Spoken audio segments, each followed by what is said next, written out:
अस्सलामुअलैकुम, आप देख रहे हैं टीवी 49 न्यूज यूके और मैं हूं मुनीर पीरजादा।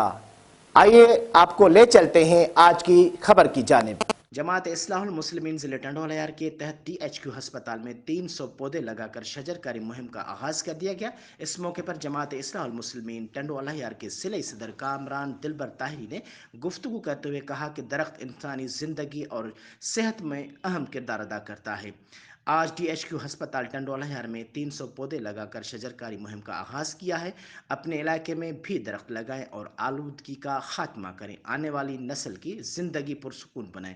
उन्होंने कहा कि जमात इस्लाहुल मुस्लिमीन के सरपरस्त आला हजरत महबूब सज्जन साईं की हिदायत पर पूरे मुल्क में शजरकारी का आगाज कर दिया गया है। इस मौके पर MSD HQ अस्पताल टंडोलायार, सिविल अस्पताल टंडोलायार, डॉक्टर मरियम डिस्ट्रिक्ट बार के वकला एडवोकेट आशिक हुसैन लगारी व दीगर ने भी शजरकारी मुहिम में हिस्सा लिया और पौधे लगाए। जबकि शजरकारी मुहिम में खलीफा नज़ीर अहमद खासकेली, खलीफा गुलाम मुस्तफ़ा सामठियो, खलीफा मौलाना अब्दुल जब्बार, ज़िले सदर कामरान दिलबर ताहिरी, आसिफ नज़ीर ताहिरी, मोहम्मद अबू बकर बोजदार ताहिरी, मुफ्ती अतीकुर रहमान व दीगर भी मौजूद थे।